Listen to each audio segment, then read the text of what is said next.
Hello everybody, Rudolph Vomit here, and I am back with some more UDES gameplay. I recently acquired my second Mark of Excellence on this tank, and that is not the most favorable matchup for the UDES, a tier 10 match. And it's also not the most favorable, well, map positioning for a team. It seems we're all very keen on going one way, except for this one heavy tank, the Lone Ranger. Well, that's fun. So we're going to put ourselves in siege mode on here. We are definitely bottom tier, bottom tank. There are a lot of tier 10s and 9s in this match. And a lot of them are going this way on our team. Looks like we spotted a Scorpion G. And we are going to go up and put some rounds into him. Now, I did upload a video of the UDES recently on my channel. And that was a very good game for me.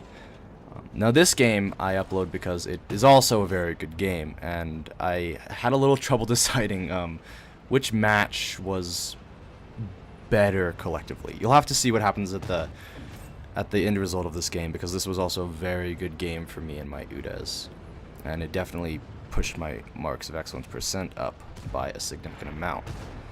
So we're going to put some rounds of the Scorpion G while he's spotted. Unfortunately, he did get spotted very early on in the push and lost a lot of his health to me because of it. I'm lucky I got to shoot him 3 times. We're going to light the Skoda T50, and he's going to drop off the radar. So we're going to turn our attention to the middle, perhaps, of this T57 Heavy. It looks like we're spotting a fair amount of their tanks that decide to come over here. And then again, you kind of assume so, since our entire team went over here. It looks like we're going to light up those big bad tank destroyers, and unfortunately in this replay kind of playback system, when you don't catch a replay live, obviously you have to go back and look at it, but unfortunately you can't see red reticles and me aiming through bushes at tanks outlines very well. But don't just bear with me, because as an UDES likes a bush and a bush likes Prokhorovka, that's going to happen a lot in this game. But we're going to put some effective fire into these higher tier tanks. We put some rounds of that Skoda earlier. We're going to try to feather ourselves around into that Jagdpanzer. Flies true, hits him right in the lower plate, and with 288mm of penetration, I feel very comfortable swinging one right into the surface of his armor, even if I was going to aim at the superstructure. And there goes another one. So we are going to push up a little bit here, maybe point our gun at someone else. As this Jagdpanzer is being very occupied, he's probably going to take some more heat. Put a good pixel sniping round into that T57 Heavy's turret. That was a side right there. Very high chance of that going in. We're going to see if we can shoot him again. Nope, this Batchat is in the open. Unfortunately, we hit him in the track and do 0 damage. But he is very keen on sitting on that little hilltop and unloading on our tanks that are pushing the valley. So I'm going to put another round into him. He finally realizes it wasn't the best idea to stand and deliver while getting shot at, so he's going to fall back into the dip and probably reload his clip to get ready for the next round. We put another shell in that T57 Heavy, and the thing about the UDES is that when you're this far back through a good amount of trees when I shot at that T57 Heavy, and a good amount of bushes when I'm shooting at this Batchat and other tanks down the line, down the 1 and 2 line, I feel completely safe and comfortable that I am not going to be spotted, as the UDES is a very sneaky tank. As we are in siege mode, our camo is up, our binocs are up. We have pretty much every camo skill on the surface of the earth available in this game. We have camouflage, we have Brothers in Arms, which improves our camo a little bit, green thumb, muffled shot, and silent driving. So we are a very, very sneaky little tank destroyer indeed. We are unable to penetrate that Borsig as we hit his gun. The one spot on the Borsig that I probably wouldn't penetrate. But it looks like he's going to come up for another shot, so we're going to wait. See if we can get a good round into him. And we do connect another round into him. So it looks like this Batchat is going for our artillery. He's finally noticed that, well, the entire enemy team, us, are sitting in the forest and there's no one defending the artillery, perhaps. So he is going to go make his way over there and slaughter the artillery. Now this Waffenträger pops into this little dip right here in the valley, and I am very able to shoot him. So are most of our team. They're coming back to end him, as he's a very dangerous tank with a very dangerous gun. However, his turret doesn't live up to the name of his gun and his speed, and he is torn apart very quickly. Luckily, top tier tank destroyer, and very high hit points. We did not want him lurking around at the end of the match. Now I am going to get spotted shooting at this bat chat because he's not 400 meters away, and I am not shooting him through a tree or a bush. So I'm going to lose my concealment value, but we are going to drop into siege mode, as I assumed very highly that I was going to be spotted doing that, and we got ready to run. And we did not take any return fire in the process. So we're going to reposition to this side of the map, line up to perhaps shoot this TVP, but he drops off the radar right as we get our gun up. Take a pot shot, doesn't look like it connects. Who else is over here? Who else wants to go with the UDES today?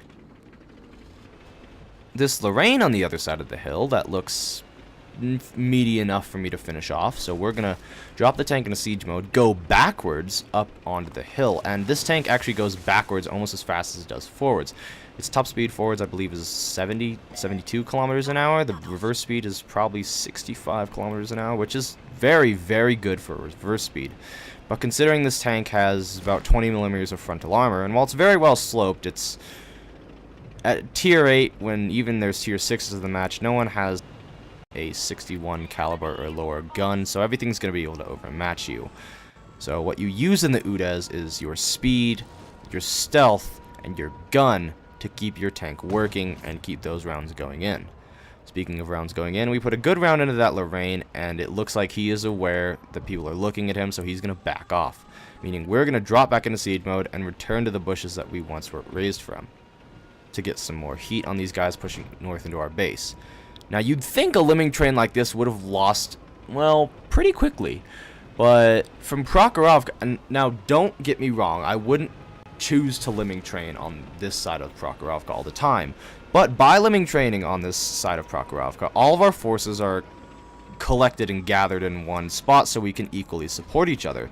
And in instances like this, on a certain map like this, we are definitely able to defend our base in the north, spot enemies in the center, and attack the base in the south. You can't say that for a lot of maps, and for most maps, this map included, limbing trains don't usually work, but it seems the tables have turned, and our limbing train is winning by 2 tanks. Trying to shoot this bat chat, doesn't look like it's going to hit him. I do get spotted through all these bushes, which is a little surprising, but at the same time not, because that bat shot, that Centurion Action 10 tier 10 medium tanks with very good view range are relatively close to me, and I am shooting through a bush that is, well, I was shooting through a bush that was transparent, meaning I did not have the full camo value of the bush since I was not 15 meters away from it, and I got spotted because of it. Now, I didn't take major damage. I took 1 hit from the TVP, so that's not really going to hurt me that bad, but it is something to note in the UDES. So we're going to sit here. Maybe they're going to spot those tier 8s on the other side. Unfortunately, it looks like they're behind the bridge. Saw the train tracks. We're not going to be able to get a shot in him, but that Batchat claims another victim. So I'm thinking, well, why isn't he dead? He's spotted in the open. And as I stare through the bush, it hits me. It's because he's behind cover. But since I'm such a sneaky tank, and since I'm probably the last tank he expects to push him, since I'm an UDES, which is the last tank probably meant to control a push, he won't expect this. So we're going to sneak up on him, duck behind this ridgeline for some cover, pop up, and before he even can blink, we are going to put a round into him and hopefully finish him off, as he is within our one-shotting range. So we're going to drop into siege mode on the move. It's going to break us. We're going to aim the shot. Goes right into the back of the bat chat. No problem whatsoever penetrating.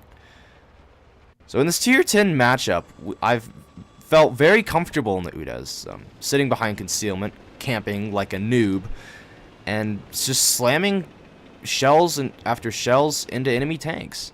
It's a very successful tank when you play it right, when you play the defensive, very passive role of the UDES. It becomes a very good tank.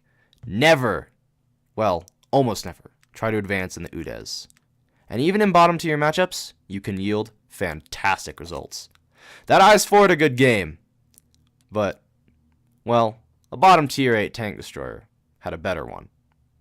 Thanks for watching the video, guys. Hope you guys are having a very happy new year, and I will catch you hopefully sooner than later.